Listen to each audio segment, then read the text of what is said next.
हजारों की तादाद में लोग आपके रोड शो के लिए आए थे।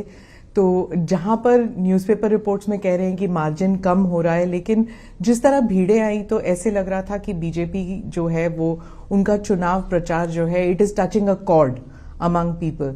तो आपके हिसाब से कि बीजेपी कहां पर है त्रिपुरा में, क्या भारी बहुमत के साथ जीतने वाले हैं या फिर नेक टू नेक चल रहा है यहाँ पर? देखिए, हम त्रिपुरा के अंदर हमारी सीटें भी बढ़ाएंगे और वोट प्रतिशत भी हमारा बढ़ेगा।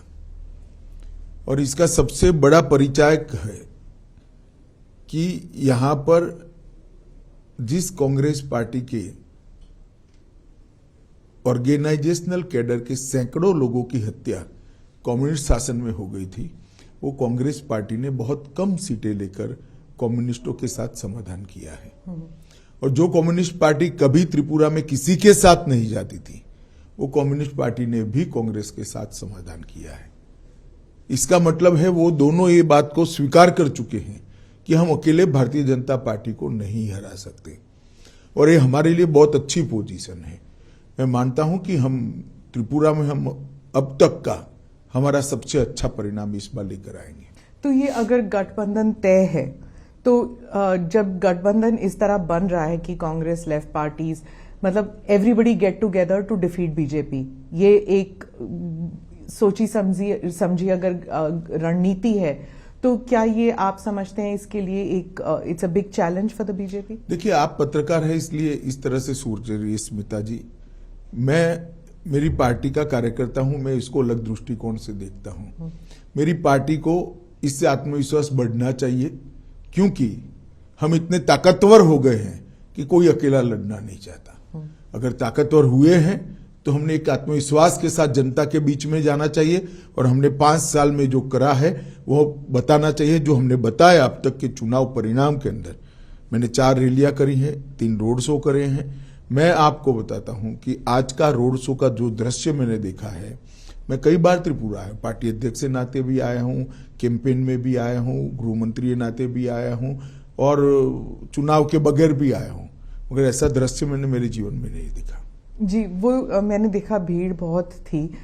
लेकिन जो त्रिपुरा के जो लोग हैं वो अक्सर कहते हैं कि जो लोगों की जो सोच है वो सेंटर लेफ्ट है ज्यादातर। लेकिन पिछले इलेक्शन में आपने चलो पलटाई का जो नारा दिया था, उसके बाद क्या आपको लगता है कि विश्वास अभी भी लोगों का आपकी पार्टी पर है? देखिए, चलो पलटाई का नारा आप सरसरी तौर पर देख रहे हैं। हमने सरकार बदलने के लिए चलो पलटाई नहीं कहा था, मुख्यमंत्री बदलने के लिए चलो पलटाई नहीं कहा था, या पार्टी इन पावर बदलने के लिए चलो पलटाई नहीं किया। हमने चलो पलटाई का नारा त्रिपुरा की स्थिति बदलने के लिए दिया था, और आज हमने स्थिति को बदला है। जैसे मैं आपको बताता हूं, आमतौर पर सरकारी कर्मचारियों के लिए वामपंथी दलों से बहुत सारी अपेक्षाएं होती हैं। यहां पर कई सालों से वामपंथी दल सरकार में था, 5वां पे कमीशन इनको तनख्वाह में दिया जाता था। हमने आने के बाद 7वें पे कमीशन को देने का काम किया, और बजट भी अच्छे करे हैं, फिस्कल डेफिसिट बढ़ाए बगैर, तो रेवेन्यू जनरेट हुई। इसके साथ साथ हमने हिंसा को समाप्त करने का वादा किया था, और हमने हिंसा को समाप्त किया है। हमने नशे के कारोबार को, जो बांग्लादेश से सीमाओं से आता है, उसको रोकने का वादा किया था। आज मैं आत्मविश्वास के साथ कह सकता हूं, हमने त्रिपुरा के अंदर नशे के कारोबार पर बड़ी कठोरता से नकेल कसी है, और इसका जनता में एक अच्छा मैसेज है। और हम इस बार नारा लेकर आए हैं, त्रिपुरा शांत हो चुका है, त्रिपुरा में अब वायलेंस नहीं है, अब त्रिपुरा को समृद्ध बनाने का समय आया है। मोदी जी और माणिक शाह की ये डबल इंजन की सरकार ने वो वादे को पूरा करने के लिए भी अब तक बहुत कुछ किया है।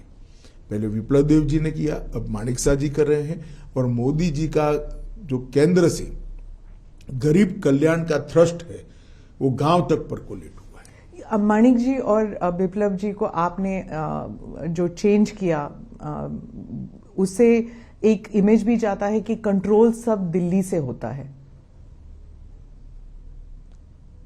अब आप इसकी व्याख्या इस तरह से कर सकती है परंतु ये पार्टी का सिस्टम है और कंट्रोल करने के लिए कोई बदलाव नहीं होता है, किसी भी कार्यकर्ता का ज्यादा उपयोग करने के लिए बदलाव होता है। तो कभी न कभी कोई राज्य से सेंटर में आता ही है।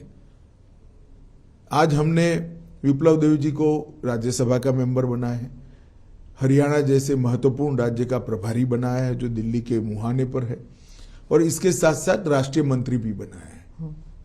तो वो केंद्र की राजनीति में अपना अच्छे से योगदान दे रहे हैं, त्रिपुरा की राजनीति में भी माणिक शाह जी के साथ रहकर उनको सहायता कर रहे हैं जी।